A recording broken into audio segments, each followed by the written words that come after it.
Bonjour tout le monde et bienvenue au podcast de Ça va maman où on parle de santé mentale parentale. Je m'appelle Jessica Brazo, je suis journaliste et maman de 3 enfants et je suis dans le duo de Ça va maman avec Laurie Zéphir qui est psychologue spécialisée en santé mentale maternelle, périnatalité et attachement parent-enfant. L'épisode d'aujourd'hui, je pense qu'il est super intéressant. Je suis allée le réécouter au complet parce que comme à l'habitude, je me suis montrée vulnérable, je me suis montrée authentique. Je travaille beaucoup la vulnérabilité et je suis allée écouter voir si c'était tout correct ce que j'avais dit parce qu'on parle du besoin d'avoir raison et c'est quelque chose que je travaille très, très fort en moi. J'ai souvent besoin d'avoir raison, autant en tant que parent, pour me confirmer des affaires. D'un côté, pour prendre une décision, on a besoin d'avoir le sentiment qu'on a raison, qu'on va prendre la bonne décision.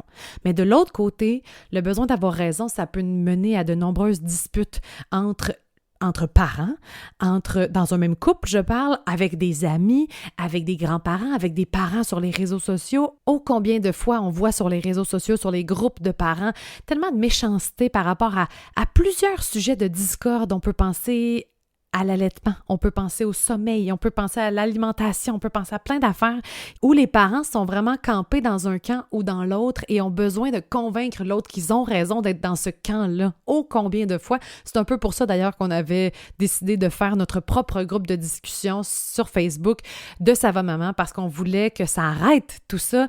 Mais au final, on veut avoir raison. Et est-ce que c'est sain de vouloir avoir raison? On va aborder ça dans l'épisode d'aujourd'hui. Est-ce que c'est un manque de confiance en soi? Est-ce que c'est un manque de confiance en le parent que nous sommes?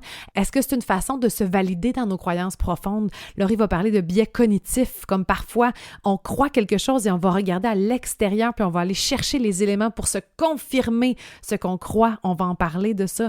Et évidemment, on va parler de vulnérabilité dans cet épisode.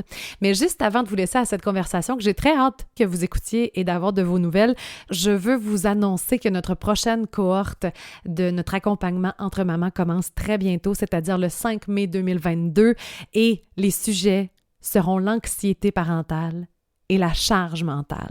Ça fait vraiment longtemps qu'on se fait parler d'anxiété, qu'on nous demandait un programme d'accompagnement là-dessus. Alors, il arrive 4 semaines à passer sur le sujet de l'anxiété et 4 semaines sur la charge mentale. Ça va tellement être fascinant. J'ai hâte de vous en dire plus. J'ai hâte de vous dire les experts invités qui seront de la partie. Et je veux vous dire que le début des inscriptions, c'est le 21 avril prochain que vous pourrez vous inscrire et ça commence le 5 mai. Bref, on a vraiment très hâte. On est vraiment fiers de ce programme d'accompagnement-là et on espère que ça va faire du bien à bien des parents. Alors voilà, sur ce, je vous laisse à cette conversation et écrivez-nous. On aime tellement savoir de vos nouvelles et savoir comment ça a résonné en vous. Alors, le besoin d'avoir raison à l'instant. Merci et bonne écoute!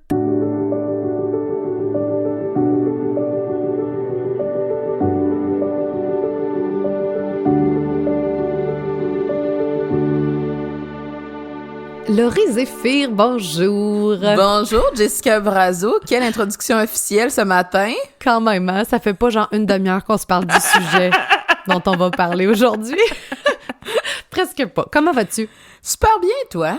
Oui, ça va bien, mais j'arrive avec plein de questions. En fait, c'est ce qui nous a inspiré la conversation d'aujourd'hui. Si vous le savez peut-être, vous le voyez sûrement passer si vous êtes abonné à notre podcast puis nos réseaux sociaux. On fait beaucoup d'entrevues pour d'autres podcasts. On nous invite, puis ça, c'est vraiment super. Ça veut dire que, on se fait connaître, puis on aime notre vision des choses, puis on aime, bon. Mais à chaque fois, moi, je suis une fille qui se questionne beaucoup après. Tu sais, vous savez, je suis tellement authentique, livre ouvert. Le pendant négatif de ça, c'est que après, je suis comme, c'était-tu correct ce que j'ai dit? Est-ce que j'ai laissé l'autre parler? Est-ce que j'ai trop été... Et est-ce que j'ai trop voulu convaincre? Puis ça, c'est comme pas un problème dans ma vie, mais quelque chose sur lequel je travaille. Je le sais que je veux souvent avoir raison dans mes relations interpersonnelles. Je sais que j'essaie de convaincre. Puis tu sais, je suis tellement convaincue de notre émission avec Ça va maman que si tu m'ouvres la trappe, je vais rentrer, tu comprends? Fait que je me questionnais sur beaucoup, puis je pense qu'on s'est dit, hey, quel bon sujet! Vraiment. Est-ce qu'on essaie de convaincre? Est-ce qu'on veut avoir raison comme parent, tu sais? Oui. Puis la réponse, c'est évidemment là, que ça dépend du type de personnalité puis tout ça, mais Moi, ce que j'observe beaucoup, c'est oui. T'sais, au niveau clinique, j'observe beaucoup de parents, surtout des mamans que je reçois évidemment, elles veulent avoir raison. Puis c'est là que ça l'amène des fois des gros décalages au niveau du couple, mais aussi, on va en parler aujourd'hui, la comparaison entre mamans. C'est parce que si j'ai tellement la conviction profonde que c'est moi qui ai raison, ça veut dire quoi? Ça veut dire que toi, t'as tort. Puis au final, ben moi, je me donne raison à partir de quoi? À partir de qu'est-ce que je connais, à partir de mon type de personnalité, à partir de mes expériences de vie, à partir du type d'enfant que j'ai eu. Fait que quand l'autre vient avec une opinion, quand l'autre vient avec une décision, un choix, puis moi, j'ai comme un jugement de valeur là-dessus. Je fais comme, ah non, c'est pas vraiment ça. T'as pas raison parce que si toi t'as raison, ça voudrait dire que j'ai tort. Ouais. Et c'est comme si on n'arrive pas à tolérer le fait que les deux peuvent avoir raison parce qu'on n'a pas le même type de contexte, de situation, même de données en termes d'information. Fait que les deux, on peut avoir raison. On n'est pas obligé d'être constamment en conflit, de se dire, j'ai raison, puis toi t'as tort. Ouais, mais c'est difficile quand même, c'est confrontant, tu sais, puis on veut pas. Puis des fois, c'est pas tant parce que je me dis pas que j'ai toujours raison, mais je veux avoir raison, tu comprends? Fait que si tu m'arrives avec une autre opinion qui est différente de la mienne, ben je vais me dire, attends une minute, là, je vais essayer de me convaincre que j'ai raison, puis des fois, fait que c'est tout ça dans la parentalité, puis on parlait tantôt à micro fermé, puis on va amener, c'était tellement bon cette conversation qu'on va l'amener avec vous dans le podcast, tu sais, les grands-parents aussi, les grands-parents veulent parfois, est-ce qu'ils veulent avoir raison ou ils parlent d'eux?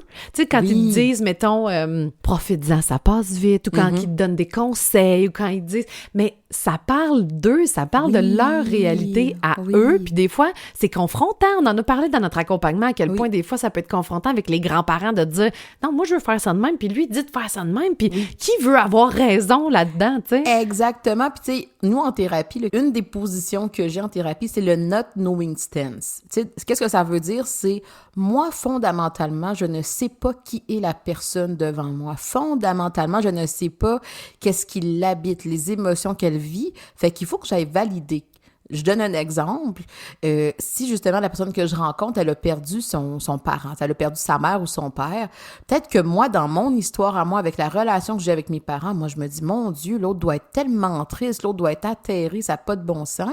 Mais dans la réalité, peut-être que pour l'autre, il y a peut-être un soulagement, il y a peut-être même un je m'en foutisme, il y a peut-être une frustration. Il faut que j'aille valider avec l'autre. Fait qu'il faut que je me permette d'avoir une neutralité. Il faut que je retienne un peu mon jugement, mes expériences à moi pour être capable de bien accueillir l'autre.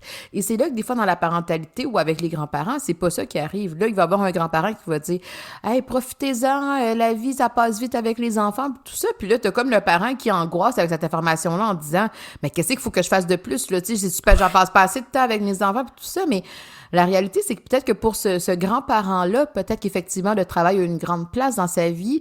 Fait qu'aujourd'hui, arrive dans une posture différente parce que les relations humaines sont plus investies.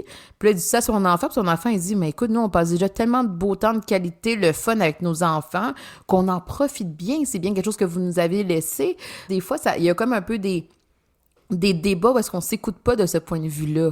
Là, tu m'as dit ce commentaire-là, moi, je me suis sentie attaquée ou je l'ai pris comme étant une pression. Fait que là, j'essaie d'avoir raison en disant, ben là, voyons donc, je dis, ben oui, j'en profite assez, ou au contraire, je me dis, ben là, peut-être que j'en fais pas assez.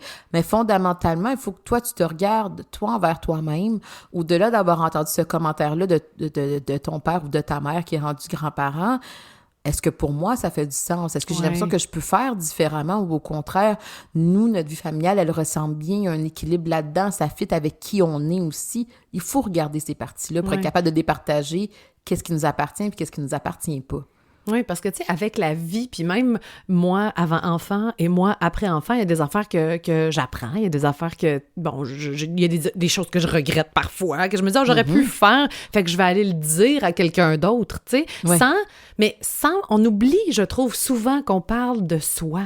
Puis les grands-parents, ils en ont vécu plus, fait qu'ils vont parler d'eux puis regarder leur réalité, puis c'est comme si, à quelque part, tu sais, ma mère, quand elle me dit ça, c'est comme si elle me fait pas confiance que moi-même, je vais regarder ma vie puis je vais changer les choses dans mon quotidien. Et là, le grand-parent, quand il parle de lui, en disant en plus, ben profite-en encore plus, là, ça me met une pression supplémentaire.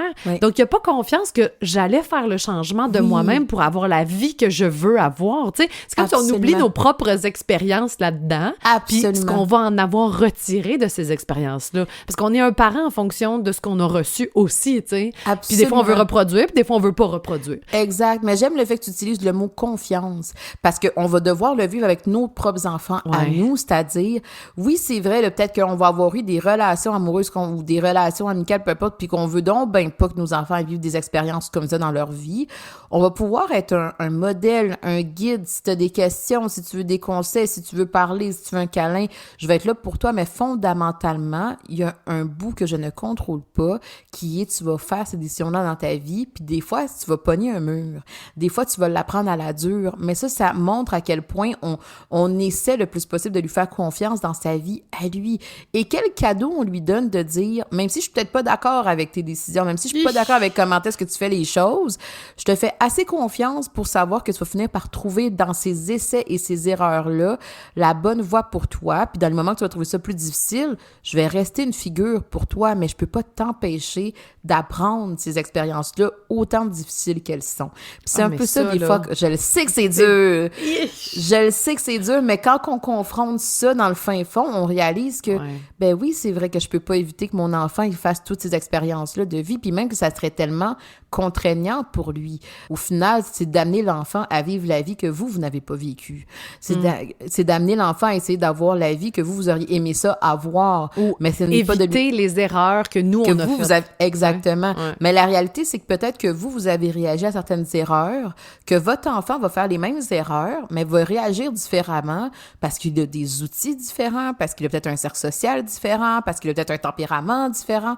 Fait que tout ça fait en sorte que mon erreur à moi, je peux pas juste la projeter sur mon enfant en me disant, je veux pas que tu fasses ça, je veux pas que tu le vives comme ça, je veux t'éviter ça, puis je le fais pour ton bien. Des fois, on va entendre ça. Je te dis ça, c'est pour ton bien, puis tout ça. Mais au final, est-ce qu'on a confiance que nos enfants vont être capables de trouver ces réponses-là à leur rythme, même si des fois, on voudrait qu'ils soient capables de le réaliser plus tôt ou carrément pas le faire, tu sais. Puis, il y a une partie aussi de vulnérabilité, tu sais, il y a une partie de je veux me montrer forte et avoir raison. Et donc, moi, ce que j'ai bien de la misère, puis ce que je travaille dans mon cercle rapproché d'abord, parce que je suis plus capable de me montrer vulnérable, je pense à mon cercle rapproché que à l'extérieur complètement, c'est, ben je l'ai peut-être pas la réponse. Puis je pense que ça, c'est ma réponse. Puis t'as peut-être raison, toi, mais c'est très difficile pour moi encore. Faut savoir que la majorité des gens aiment avoir raison. Il y a quelque chose de réconfortant dans le fait de se dire « je fais les bonnes choses, je fais les bons choix ». Puis à la limite, même que c'est angoissant de tout le temps avoir l'impression que je fais jamais les bons choix, je sais jamais quoi faire, j'ai jamais raison. Puis là, justement, on est plus dans la dévalorisation de soi, fait que c'est pas plus aidant. L'objectif, c'est d'avoir un équilibre. C'est pas vrai que je peux avoir tout le temps raison, comme c'est pas vrai que j'ai tout le temps tort. Quand je suis dans une relation, exemple, amoureuse, c'est tout le temps moi qui ai tort, faut que je me pose des questions aussi sur quelle est la dynamique qu'on est en train de mettre en place. Même chose pour nos enfants. Hein, c'est pour ça que des fois, on dit à nos enfants, « Ben écoute, c'est toi aujourd'hui qui choisis, je sais pas moi, le film qu'on écoute, ou c'est toi qui choisis qu'est-ce qu'on va manger pour souper, ou tu sais, bon, peu importe. » Parce qu'il y a quelque chose dans le fait qu'on veut l'amener, lui aussi, à être capable de réaliser qu'il a un certain contrôle sur sa vie, que lui aussi, ses opinions comptent, que son processus de réflexion aussi fait du sens, qu'il est valorisé, mais il peut pas tout le temps avoir raison non plus. Fait que c'est un peu qu'est-ce que tu es en train de dire là, c'est, moi, je réalise peut-être que des fois, parce que j'ai peur d'être vulnérable, parce que j'aime ça aussi avoir raison, là, des fois, ça m'amène un peu dans des conflits. Peut-être que des fois, ça l'amène un peu comme des difficultés que je veux travailler. Ça veut pas dire qu'il faut que tu ailles à l'inverse non plus de ce continuum-là, tu sais.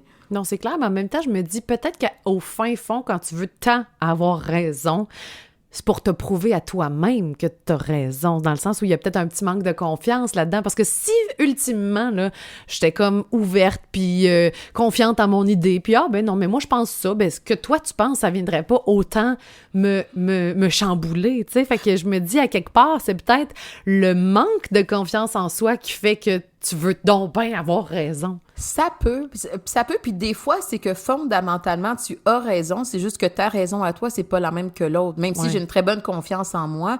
Puis c'est là qu'il faut que je me regarde un peu. Moi, le fait de vouloir avoir raison, c'est pourquoi? C'est-tu parce que, exemple, dans la parentalité ou dans le couple, hein? Moi, j'ai l'impression que j'ai raison parce que je l'entends des fois là, en clinique. Moi, j'ai été suivre des formations, j'ai été lire les livres, tout ça. Puis là, ben, mon chum ou ma blonde m'amène quelque chose. Puis là, je fais comme, ouais, mais non, je sais que t'as pas raison parce que moi, moi, j'ai été lire ci, puis tout ça. Ouais. Puis là, il y a quelque chose dans le, ben c'est comme si c'est moi qui détiens toutes les bonnes réponses parce que j'ai fait les bonnes choses, mais ça se pourrait-tu? Est-ce que je suis ouverte à la possibilité que l'autre aussi ait raison, que ni l'un ni l'autre on ait raison, puis il va falloir qu'on essaie d'y aller par essai-erreur, par exemple, ou au contraire, je suis tellement campée sur, parce que j'ai fait les bonnes choses selon mon point de vue à moi, c'est moi qui ai fait c'est moi qui ai raison. Mais comme que tu dis, oui, ça peut être aussi un manque de confiance. Des fois, je veux tellement prouver, tu sais, des fois, on va voir ça au niveau professionnel. Je veux tellement prouver que je suis un bon gestionnaire que je veux pas montrer que j'ai fait une erreur. Je veux pas montrer que je me suis trompée. Je veux pas montrer justement que je suis dans le doute. Fait que j'agis cette espèce de manque de confiance-là au lieu de juste admettre le fait que je le sais pas. Et ça l'amène, mais est-ce qu'on se permet, dans notre parentalité, le fait de ne pas savoir? Est-ce qu'on se permet d'être en apprentissage? Est-ce qu'on se permet de se dire, maintenant, je le sais pas. Écoute, honnêtement, qu'est-ce que tu me dis? Ça me fait réfléchir. Je vais prendre le temps de le digérer, tout ça, puis m'en faire une tête. Des fois, justement, on veut tellement être sûr, confiant, être en contrôle, que là, on aime mieux, justement, agir ce contrôle-là que de juste se dire, hey, ça se pourrait qu'il faut que je me remette en question parce que j'ai peut-être pas raison. Ben, on se laisse pas cette place-là, je pense, dans la parentalité, ou très peu. Je veux dire, pour moi, un parent, quand je regarde mon parent, il sait. Tu sais, il le sait. Alors que là, moi, j'arrive avec moi, puis je suis comme, hey, je sais pas. Puis est-ce que je perds la face devant mon enfant quand je ne sais pas? Je pense qu'il y a beaucoup de parents aussi qui se disent ça. Ben non, attends une minute, là, faut pas que je sois dans une position de ne pas savoir parce que je perds comme le contrôle. Tu sais, la vulnérabilité dans la parentalité, c'est tough aussi, c'est là. pas absolument. Tu sais, c'est pas valorisé beaucoup. Et pourtant, c'est comme un peu tellement humain. Tu sais, je veux dire, on est des parents, on est humain. Un humain ne peut pas savoir tout à l'avance, tout le temps. Il y a des choses peut-être que je sais selon la perspective que j'ai, mais il va quand même falloir que j'aille confronter cette perception-là que j'ai à la réalité. Puis, tu sais, on a un peu qu'est-ce qu'on appelle des biais cognitifs. C'est comme un peu des automatismes qu'on s'est comme construit, puis parce qu'on, tu sais, on est un peu paresseux. Maintenant, on peut pas tout le temps apprendre à chaque seconde de notre vie. Fait qu'on a comme fait des structures pour se dire, quand il y a de quoi qui arrive, j'essaie de trouver tout de suite une compréhension, mais cette compréhension-là, elle part de mes expériences, elle part de ma perception à moi. Et ces biais cognitifs-là, autant qu'ils peuvent être aidants parce qu'ils sont moins coûteux au niveau de l'énergie, autant que ça peut nous amener des fois dans des pièges. Et c'est là qu'on essaie, par exemple, en thérapie, de travailler. Y a-tu une autre possibilité à ce que tu viens de dire? OK, mais mets-les comme dans un concret. Dans un concret. Ouais. Mettons que justement... Un biais cognitif, là. Ben, mettons que, je sais pas moi, mettons qu'on parle du biais de négativité, par exemple. Des fois, on a tendance à voir les choses de façon plus... Les choses qui sont négatives vont nous ressortir plus que les choses qui sont positives. Bon, Gabrielle, écoute cette conversation tout de suite, s'il te plaît. Clairement. Mettons que, justement, on va au parc. Ben, regarde, on va au parc, hein, c'est la saison du printemps.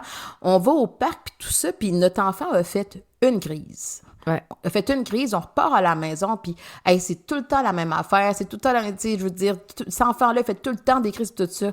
Hey, ça a été une crise de, mettons, 5 minutes sur un jeu de 1 heure au parc, parce que ça a bien été, puis qu'il y a eu des belles interactions, puis tout ça. Fait que notre cerveau, il a comme tendance un peu à, parce que je veux tellement me confirmer à moi-même, que ben, cet enfant-là, il fait des crises, puis c'est tout le temps désagréable quand on va au parc, puis nanana, que je veux confirmer à moi-même ce que je crois. Ma croyance, je vais aller chercher à l'extérieur pour la confirmer. Exactement. Je vais me confirmer des informations pour moi. C'est à mon service. Et c'est là qu'on essaie, exemple de thérapie, de dire... Ben, mettons, les 55 autres minutes que vous avez été là, tu sais, qu'est-ce qui s'est passé? Et là, ça demande une énergie mentale de plus, parce que là, ça me demande de faire comme un travail de réflexion plus conscient, plus coûteux, justement, au niveau de l'énergie. Mais, hey, ben, c'est vrai qu'il a partagé son bac de sable avec un autre ami, puis c'est vrai que, justement, ben, il a été capable de rire, de monter, d'explorer, puis que ça a duré juste 5 minutes, mettons. Exact. Ça a duré juste 5 minutes. Que le reste était beau. Fait que quand je repars à la maison avec la perspective de c'est tout le temps de la merde quand on va au parc, encore une fois, c'est pour moi de me donner un peu raison et non pas pour me coller à la réalité de la situation qui est probablement beaucoup plus nuancée que qu'est-ce que j'entretiens. C'est un peu en thérapie, tu vas faire quoi, mettons, avec la personne qui a ce biais de négativisme? Négativité. Ben, c'est qu'on va essayer d'amener la personne à faire l'effort conscient de regarder c'est quoi les éléments autres, c'est quoi les éléments qui vont venir infirmer cette perception-là, cette conviction-là que tu crois. Et c'est là l'espèce de travail que je vais essayer de faire, de dire, ça se pourrait que des fois tu as raison, mais des fois tu n'as pas raison et c'est correct aussi. Mais dans ces situations-là, au lieu que ce soit tout le temps, parce que des fois dans les conflits de couple, hein, c'est l'autre qui essaie d'avoir raison et tout ça, là, est-ce que tu es capable, toi, envers toi-même, à un certain moment donné, de revenir du parc puis de dire, hey, là, en ce moment, je suis fâchée, je suis encore sur la crise. Ah, mais attends un peu, là, je sais que des fois, j'ai peut-être tendance à juste voir les crises puis à pas voir tout le reste. Y a-tu d'autres choses que j'ai pas vues? La personne essaie elle-même de s'amener dans une position où est-ce qu'elle réfléchit consciemment à quelque chose qui va venir infirmer un peu ces convictions-là qui ne sont pas très aidantes. Fait que derrière, là, j'ai-tu tout le temps raison? Des fois, il faut être capable d'accueillir le « des fois, j'ai tort, c'est correct ». Des fois, c'est mon partenaire qui a raison, c'est correct. Des fois, c'est les grands-parents qui ont raison, c'est correct. C'est pas toujours à moi d'avoir raison, même si j'ai des perceptions, même si je vais essayer d'aller regarder, de concentrer mon focus sur des expériences qui vont me confirmer mes convictions à moi, mes croyances à moi. Il y a tellement d'affaires là-dedans dans ce que tu viens de dire qui sont tellement intéressantes. Ben de un, la connaissance de soi, hein? Se connaître, voir qu'on a peut-être ce pattern-là pour essayer après ça de... Puis après ça, que ça t'enlève rien de pas avoir raison. Exact. Je le dis, mais je le pense pas vraiment. Dans le sens où je le pense, mais c'est de l'intégrer, c'est une autre affaire. C'est autre chose, oui. Parce que là, ça demande de la vulnérabilité. Parce que là, ça demande, bon, tout le reste. Mais ça me parle tellement parce que c'est vrai. Puis je me rappelle très bien dans l'accompagnement qu'on avait fait sur le couple, Aline, notre invitée, qui nous avait dit, parce que autres, Aline a fait beaucoup de thérapie de couple, puis elle parle beaucoup de communication dans le couple. Et elle disait, dès qu'il y a la volonté de convaincre l'autre, la relation n'est pas gagnante. Oui, parce qu'on n'est plus dans l'écoute. Oui. Exact. On est juste dans « je veux avoir raison ». Oui, on n'est plus dans l'écoute, on n'est plus dans la confiance. Le nombre de fois, justement, que j'ai dit en thérapie, à des mamans surtout, mais pourquoi tu fais pas confiance mettons, dans un couple hétérosexuel, là, pourquoi tu fais pas confiance à l'homme que tu as choisi pour être le père de tes enfants? Tu sais, il faut essayer d'aller confronter ça parce que dans cette recherche-là de tout le temps vouloir avoir raison, justement, ben dans quelle position ça met l'autre? Puis tu sais, on en parlait un petit peu, moi puis toi, avant d'être en ondes, que je mets en guillemets, mais on parlait justement de qu'est-ce qui se passe, la polémique avec Bianca Lompré, Mère ordinaire et tout ça. Puis tu sais... Il va falloir l'expliquer. Il va falloir l'expliquer, effectivement. Oui, mais on parce va que vous l'expliquer dans les prochaines secondes parce qu'il y a des gens de la France qui nous écoutent, puis il y a des gens, peut-être que vous allez entendre ce podcast-là, puis ça va faire 1 an que la polémique est arrivée. Vous ne retournerez pas sur les médias sociaux, c'est ça, pour savoir qu'est-ce qui s'est passé.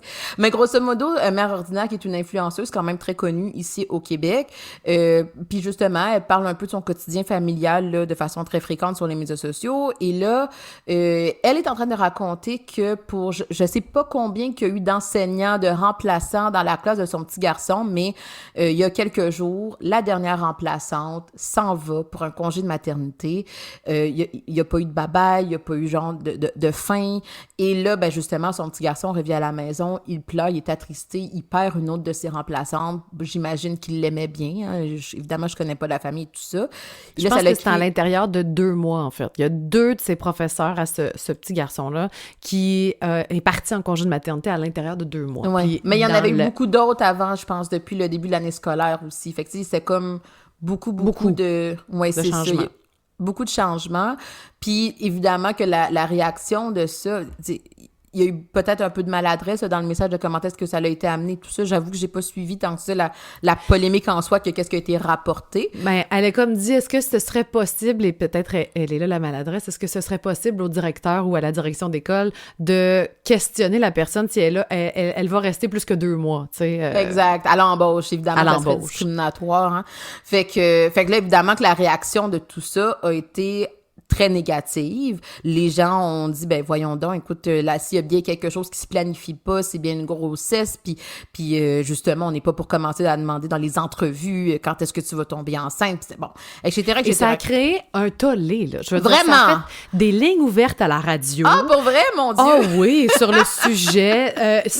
Elle est très suivie, Bianca Lompré, donc ça a vraiment, là, explosé. La commission, en tout cas, le syndicat des des professeurs du Québec ont commenté cette publication-là. Wow, quand Il y a même, hein? eu comme vraiment... Ils ont fait un statut avec ça sur Facebook. Ça a vraiment pris des grosses proportions. Et Bianca a suspendu sa page Facebook parce que là, on était rendu aux commentaires haineux par rapport à ses enfants, aux commentaires discriminatoires. Tu sais, on est allé dans la haine. Ah, ça, c'est pas... Ouais. C'est exact. Ça a Là, pas ça a sa comme place. pris... Ouais. J'ai trouvé ça très triste. Tu sais, puis là-dedans, dans tout ça, là, chacun parle de soi.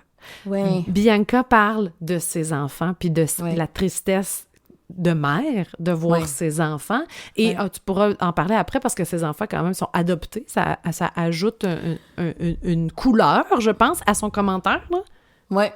Ben exactement. Tu sais, évidemment que je la connais pas, elle et tout ça, mais... Tu sais, encore une fois, dans le qui a raison, hein, c'est comme si ce débat-là, tout ce tollé-là, c'est comme, ben là, de côté, il y a elle qui dit, ben moi, j'ai raison, puis de son point de vue, c'est vrai qu'elle a raison parce que elle le voit, son fils qui pleure, qui a de la peine, elle voit peut-être l'instabilité, justement, ses enfants ont été adoptés, est-ce qu'au niveau relationnel, c'est quelque chose qui a été difficile dans le vécu de ces enfants-là, et elle le sait comment est-ce que ça peut les affecter, peut-être qu'elle, dans son vécu de maman, elle se dit, ben mon Dieu, à cause de ce départ-là, puis cette instabilité-là, les 2 prochaines semaines, ça va être des cris, ça va être des réveils de la nuit. C'est évidemment que je connais pas, mais dans sa perspective à elle, elle a parlé selon qu'est-ce qu'elle connaissait de sa réalité à elle. Elle a une énorme tribune, c'est ce qui fait en sorte que là, le tollé a relevé de ça. Mais moi, en même temps, je me disais, j'arrive à comprendre les profs aussi qui sont frustrés de cette situation-là, dire, ben là, écoutez, là, on peut pas se mettre au service de tout le monde tout le temps, puis être dans le don de soi, puis planifier nos grossesses selon quand est-ce que ça convient. Puis même celle qui est partie pour son congé de maternité, qui est au centre de ce débat-là sans vraiment l'être, qu'est-ce que ça lui fait, justement, que cette histoire-là amène ce débat-là? Peut-être qu'elle aussi, elle aurait aimé ça, dire bye aux enfants, mais histoire de syndicat, des fois, ça fait en sorte qu'on peut pas le faire. Mais bref, c'est comme si quand on est sur les médias sociaux, justement, là, il n'y a plus de vulnérabilité du tout, là. Là, on est derrière notre écran, puis là, si on est fâché, si on a une opinion, let's go, puis c'est moi qui ai raison et toi, tu as tort. Et là, on essaie de faire ça dans des 2 phrases. Fait que c'est sûr que les conflits, on n'est plus dans la compréhension de... Versus, des fois, on est, je sais pas moi, 4 amis autour d'un souper. On rit. Il y a un sujet un peu délicat qui peut venir. Et là, justement, on va même le sentir à l'intérieur de nous que comme une espèce d'inconfort. Ouais, la petite boule dans le ventre, il y a quelque chose, les mains moites, puis là, on voit dans notre ton qu'il y a quelque chose qui se passe. Moi, tu peux pas jouer à polémique. Tu peux pas. C'est impossible. M'a pogné une nerf. Tu sais, je veux trop avoir raison. Je sais, ceux qui connaissent pas le jeu polémique, là, c'est vraiment comme tu prends un sujet de débat, là, puis là, tu débats avec tes amis, là. C'est comme la peine de mort, là. Genre, là. C'est clair, des affaires de même. Puis en plus, t'as comme une idée, puis là, ils te foutent dans le camp que c'est pas ton idée. Puis là, t'es comme, ben voyons, moi, je suis pas pour ça, puis je suis pour ça, puis... Bref, aparté terminé. Fait qu'à ne pas inclure dans nos parties de Noël, Jess. No. Mais exactement, fait qu'il y a quelque chose là-dedans qui est... Quand on est autour, tu sais, quand on peut se permettre d'être dans un espace sécurisant, dans une relation qui est sécurisante, on va essayer de préserver la relation au-delà de la polémique, au-delà des désaccords. Fait que peut-être qu'au pire, on va s'arrêter sur le fait que ben je comprends qu'est-ce que tu me dis. Moi, j'applique pas ça dans ma vie, mais j'arrive à comprendre pourquoi, de ton point de vue, selon cette perspective-là. Mais c'est ça. C'est exactement ce que tu viens de dire. On se connaît. Tu sais, moi, là, mes amis, je les connais. Je sais qu'il y en a certaines qui ont des défauts, tout comme moi, là. Mais puis je sais que quand quelqu'un me dit, par exemple, quelque chose de super bête, ben je suis comme... Je sais qu'elle veut pas dire ça ou elle veut pas faire ça de cette façon-là ou c'est... Je la connais, je connais son contexte, puis je sais pourquoi elle dit ça. Exact. Parce que je connais son passé aussi. Exact. Fait que c'est beaucoup plus facile dans une situation ensemble, entre amis, qu'on se connaît versus... sur les réseaux sociaux. Ben non, parce que quand justement qu'on se connaît, puis que même des fois il y a un bel historique dans la relation, on a une vision beaucoup plus 360. Fait qu'on est capable d'avoir quelque chose de beaucoup plus nuancé, puis probablement que même dans la façon qu'on va l'amener à l'autre, ce désaccord-là qu'on peut voir, ben on va justement avoir une certaine empathie, une sensibilité, parce qu'on va essayer de comprendre, puis...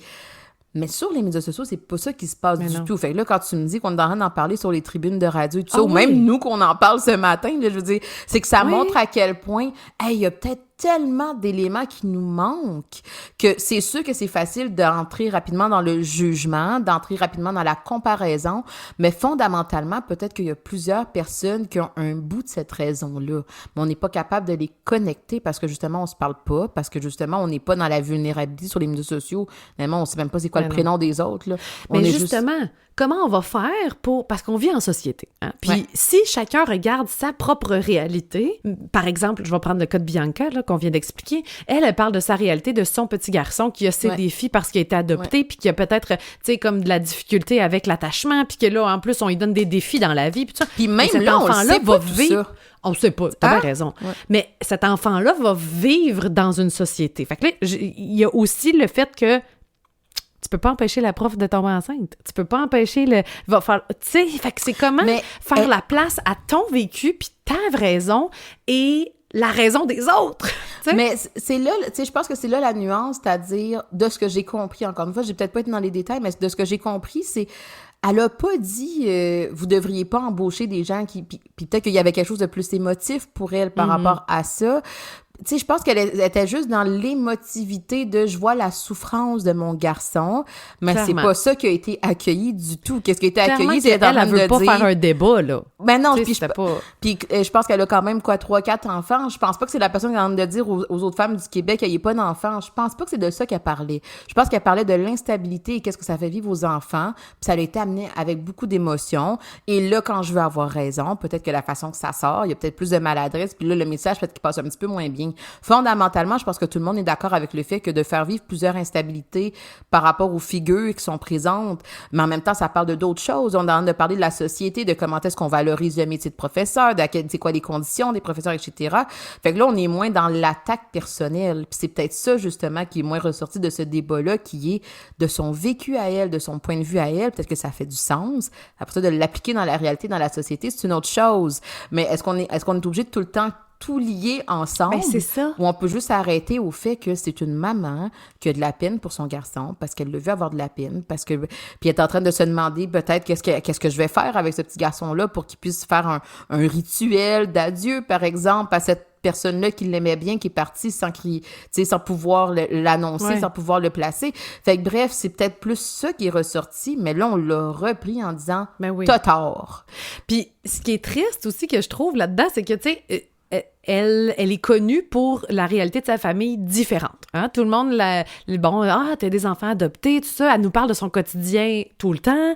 Et là, quand sa réalité différente confronte un peu la vision des autres, ben là, on n'aime pas ça. Mais t'as su pour ça. T'as su. Évidemment que tu seras pas d'accord avec tout, puis évidemment que... Mais c'est là que, de façon plus générale, comment fait-on dans la vie? Je suis sûre que Bianca, c'est parce qu'elle l'a dit, OK? Elle le dit publiquement, elle est suivie par des milliers de personnes. Mais chaque jour, des personnes vivent quelque chose et leur réalité à eux sont confrontées avec la société, tu sais, avec Fait que c'est comment tu fais pour ta raison à toi, elle résonne dans la réalité puis qu'elle va pas brimer la réalité des autres. C'est pas clair. Ouais, c'est je le dis. Mais dans le sens où on a tous... Si on part avec le principe de je parle en fonction de mes expériences et en fonction de ce que moi je connais, je parle en fonction de moi, OK? Mais mon moi est peut-être différent de toi. Puis après ça, on vit tous ensemble. Oui, exactement. Comment on trouve cette... Puis je ne vois pas d'autre réponse que dans la sensibilité. C'est-à-dire, je vais être sensible à ta situation, je comprends pourquoi tu dis ça, je peux pas appliquer ce que t'aimerais que j'applique dans la, tu sais, je veux dire, dans la société à tous. Je peux pas appliquer à tout le monde ta raison à toi. Non, absolument. Ben, je pense que peut-être l'image que je pourrais utiliser, si j'ai bien compris ce que tu disais, c'est exemple, mettons qu'on fait demain matin, là, Jess, tu m'invites, puis on fait une sauce à spag chez toi, tu sais. Ça se pourrait que toi, dans ta sauce à spag, tu mettes des tomates broyées, puis des épinards, puis ci, puis moi, j'aime ça avec un petit peu de saucisse italienne. Ça l'amène un petit goût, puis tout ça. On n'est pas obligé d'avoir à se convaincre. Dans notre société, c'est un peu la même chose. Il y a quelque chose on veut tellement plaquer aux autres que qu'est-ce que nous, on voit, qu'est-ce que nous, on a vécu, que c'est sûr qu'il y a des clashs. Puis j'espère qu'à un moment donné, on fait pas juste gober qu'est-ce que l'autre nous donne, sans filtre, sans réfléchir. Fait que je reprends l'exemple de la sauce à spag. Peut-être qu'on va finir par avoir un compromis. Écoute, qu'est-ce que t'en penses si, moi, d'habitude, je mets un petit peu de sauce italienne. Hey, bonne idée, je l'ai jamais essayé. On va l'essayer. Au pire, on va réaliser que c'était pas pour nous autres. Toi, t'aimes pas ça, puis la prochaine fois, tu le feras pas. Peut-être qu'on va décider qu'on fait chacune nos sauces à spag pour nos familles. Moi, je vais mettre de la sauce italienne. Toi, tu vas mettre comme ta version végé. Puis c'est bien correct comme ça. Dans notre société, c'est ça qui est parfois difficile et c'est un peu pour ça qu'il existe des gouvernements. C'est que là, on essaie d'aller trouver quelque chose qui est comme un peu dans la juste mesure, dans l'espèce de compromis. Mais évidemment que dans ce compromis-là, il y a beaucoup de gens qui sont insatisfaits. Toi, t'en voulais pas de saucisse italienne dans ta sauce à spag, mais finalement, tu t'es dit, je vais l'essayer.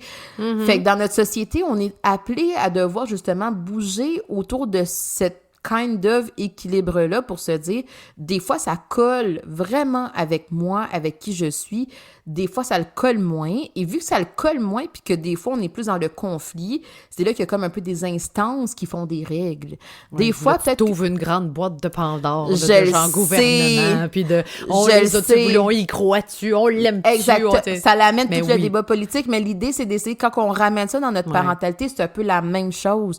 Peut-être que justement, pour moi, d'allaiter, ça fait du sens, ça fit avec moi. Et peut-être que j'ai raison parce que ça part de ma perspective à moi. Peut-être que pour toi, ça ne correspond pas à ton contexte par rapport à qui tu es, par rapport à peu importe. Mais on a le droit d'avoir les deux raisons parce qu'on a des perspectives différentes au lieu d'être constamment dans les débats comme on peut voir sur les réseaux sociaux de, ben écoute, le lait maternel, c'est le meilleur, puis si, puis tu devrais faire ça. Puis l'autre a dit, ben non, le biberon parce que ça me permet d'être plus disponible. Dans le fond, les deux sont d'accord. Fait que tu sais, ça l'amène un peu des fois, même dans le couple, des fois, justement, on est en train de parler de la même chose. Les deux, on a le bien-être de nos enfants à cœur. Puis on peut pas affirmer à l'avance que j'ai raison d'avoir tel type d'intervention, puis toi, tu as tort d'avoir tel type d'intervention. Va falloir qu'on essaie d'avoir cet espace-là de réflexion à deux, de se dire, moi, j'aurais essayé ça de même, toi, tu l'aurais essayé ça de même. Qu'est-ce que tu en penses qu'on fait peut-être un essai de ça? Hey, non, finalement, on réalise que ça n'a pas marché. On va essayer ta version à toi. Mais si on bloque puis on rejette constamment l'autre, c'est là, justement, qu'on reste dans des conflits et des fois, on reste dans des déséquilibres. C'est pas au service de la relation, c'est pas au service du développement de mon enfant, c'est pas au service de même ma santé psychologique à moi parce que je veux tellement nourrir mes convictions à moi, je veux tellement avoir raison que ça prend le dessus sur tout. On n'est pas obligé de convaincre l'autre tout le temps. Peut-être que pour toi, ça fait du sens, puis si pour l'autre, ça fonctionne pas, c'est correct. On n'a pas à se donner la mission de convaincre les autres. Oui. Bien, ça va prendre beaucoup de sensibilité envers les autres, beaucoup de vulnérabilité aussi.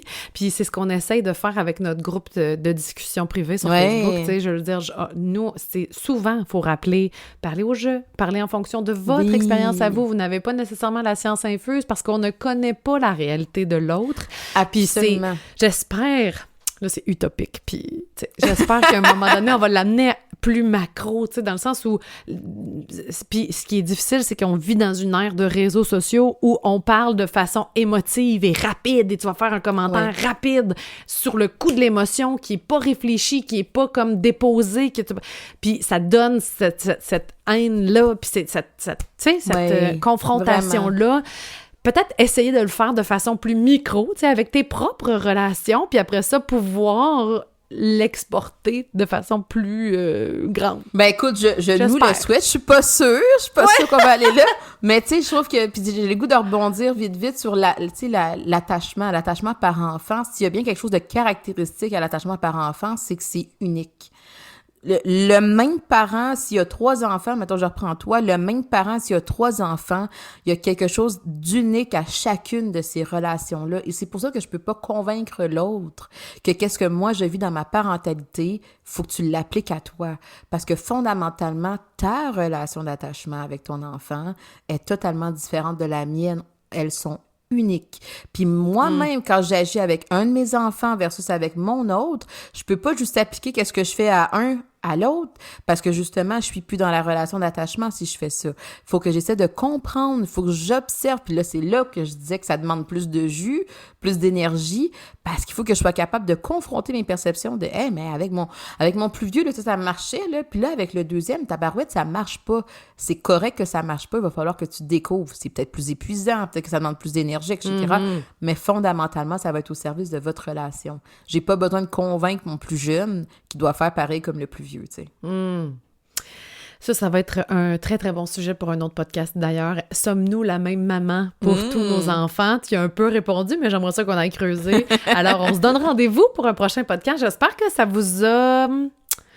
Qu'est-ce que j'espère que ça vous a fait? J'espère que ça vous a... Je pense qu'on est toujours dans l'ouverture.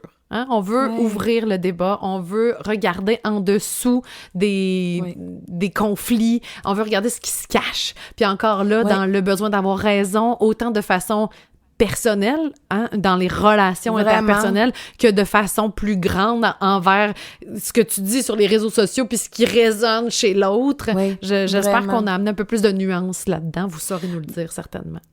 Bien, certainement, tu sais, j'espère que ça l'amène pour les gens qui auront envie d'essayer de se regarder par rapport à est-ce que je veux toujours essayer de convaincre les autres, mon partenaire. J'espère que si vous réalisez ça aujourd'hui, ça va vous amener une espèce d'allègement dans le futur de pouvoir travailler là-dessus. Parce que c'est un peu ça l'objectif. Nous, qu'est-ce qu'on est en train de dire? C'est peut-être que des fois, le désir d'avoir raison fait en sorte que je contribue à certains déséquilibres. Tu sais, on va en reparler bientôt sur nos réseaux, mais la charge mentale. Est-ce que justement, parce que je veux tellement avoir raison, je veux tellement être dans ce contrôle-là, que ça fait en sorte que ça contribue un peu à une dynamique qui est pas super aidante. Fait que je vous souhaite que de réaliser, peut-être que des fois, je veux peut-être un peu trop avoir raison par rapport à ma parentalité. Est-ce que c'est vraiment utile pour nous tous? Ou au contraire, ça l'alourdit la situation? Une réflexion à réfléchir. Une réflexion à réfléchir. C'est très bien dit, effectivement. Puis ça peut prendre le temps que ça prend. Moi, ça fait longtemps que je l'ai comme découvert, puis je travaille très fort là-dessus. Alors, au plaisir de se retrouver pour un autre épisode de podcast. Merci, Laurie, encore une fois. Merci à toi, Jess. Bye-bye. Bye! Si vous avez aimé le contenu de ce podcast, vous pouvez toujours écrire un avis ou encore mettre des étoiles sur iTunes et Spotify. Ça aide vraiment à faire connaître le podcast. Merci beaucoup et à très bientôt!